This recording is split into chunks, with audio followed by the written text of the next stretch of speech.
வணக்கம் நண்பர்களே, நான் Manikandan. This is Mani's travels with hope. இது மாதிரி தொடர்ந்து பல வீடியோக்கள் வரப்போது. அதுக்கு நீங்கள் செய்ய வேண்டியது எல்லாம் நம்ம சேனலை சப்ஸ்கிரைப் பண்ணி ஆதரவு கொடுக்க வேண்டியது மட்டும்தான். இன்றைக்கி இந்த வீடியோவில் ஒரு முக்கியமான கோரிக்கையை பற்றி பார்த்துட்ருக்கோம். தொடர்ந்து திண்டுக்கல் மாநகரத்தினுடைய கோரிக்கைகளை நம்ம பார்த்துட்ருக்கோம். அந்த வகையில் திண்டுக்கல்லில் இருக்கக்கூடிய மக்களுக்கு மட்டுமில்லை, தமிழகத்தின் பல்வேறு பகுதிகளில் இருந்தும் வரக்கூடிய மக்களுக்கும் இதுதான் கோரிக்கை. ஏன் தமிழகத்தின் பல்வேறு பகுதி மக்களும் திண்டுக்கல்லிருந்து ஒரு ட்ரெயின் இயக்கணும்னு வேண்டுகோள் வைக்கிறாங்க அப்படின்னா அதுக்கு காரணம் இருக்குது. பழனி ரொம்பவும் முக்கியமான சுற்றுலாத்தலம். இந்த முக்கியமான சுற்றுலாத்தலத்துக்கு கனெக்ஷன் அப்படின்னு பார்த்தோம் அப்படின்னா திண்டுக்கல் வரைக்கும் நம்ம எங்கேருந்து வேணாலும் ட்ரெயினில் வந்துடலாம். ஆனால் வந்துட்டு அதுக்கப்புறம் திண்டுக்கல்லிருந்து நமக்கு பயணிகள் ரயில் இருக்கா அப்படின்னு கேட்டால் காலை நேரத்தில் கோயம்புத்தூர் வரைக்கும் மதுரையிலிருந்து செல்லக்கூடிய இன்டர்சிட்டி எக்ஸ்பிரஸ் ரயில் இருக்கிறது.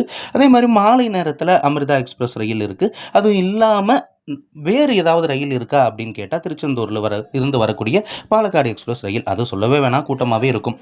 இதை தவிர்த்து வேறு ஏதாவது ட்ரெயின் இருக்கான்னு கேட்டால் இல்லை.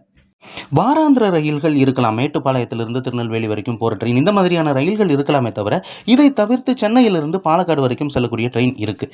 இதெல்லாம் விட்டுட்டோம் அப்படின்னா, அதில் சீட்டு கிடைக்கல அப்படின்னா நம்ம திண்டுக்கல் வரைக்கும் வந்துட்டு அங்கேருந்து பேருந்துகளை தான் பயன்படுத்த வேண்டிய ஒரு நிலை அப்படிங்கிறது இருக்கிறது. ஆனால் திண்டுக்கல் பழனி இடையே இருக்கக்கூடிய அந்த குறைந்த தூரம், ஒட்டஞ்சத்திரம் வழியாக இருக்கக்கூடிய அந்த குறைந்த தூரத்திற்கு அடிக்கடி ரயில் சேவை அப்படிங்கிறது இல்லை.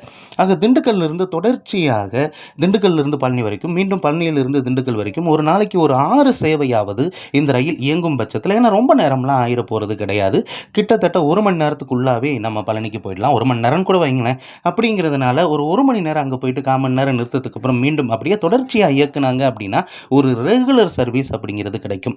சென்னையில் எப்படி பல்வேறு பகுதிகளுக்கும் மின்சார ரயில்கள் இயக்கப்படுகிறதோ அதே மாதிரி திண்டுக்கல்லிருந்து பழனி வரைக்கும் இந்த மின்சார ரயிலை இயக்குனாங்க அப்படின்னா பல்வேறு மாவட்டங்கள்லேருந்து வரக்கூடிய மக்கள் திண்டுக்கலுக்கு வந்துட்டு அங்கேருந்து ரயில் மூலமாகவே போகிறதுக்கு வசதியாக இருக்கும்.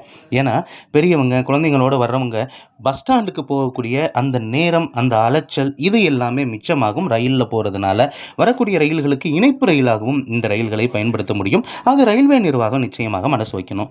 அப்படி மனசு வச்சாங்க அப்படின்னா நிச்சயமாக பல்வேறு பகுதி மக்களுக்குமே அது பயனுள்ள ரயிலாக இருக்கும். அது மட்டும் இல்லாமல் பழனியிலிருந்து திண்டுக்கலுக்கு அடிக்கடி ரயில் இருக்கிறதுனால நம்ம சொந்த ஊர் போகணும் அப்படின்னாலும் நிச்சயமாக பழனியிலிருந்து திண்டுக்கல் வரைக்கும் வந்துட்டு அங்கேருந்து சென்னைக்கோ, அங்கேருந்து பெங்களூருக்கோ, அங்கேருந்து தஞ்சாவூர், கும்பகோணம், இந்த மாதிரியான பகுதிகளுக்கோ ரயில்கள் கிடைப்பதற்கான வாய்ப்பு அப்படிங்கிறது நிச்சயமாக இருக்கிறது.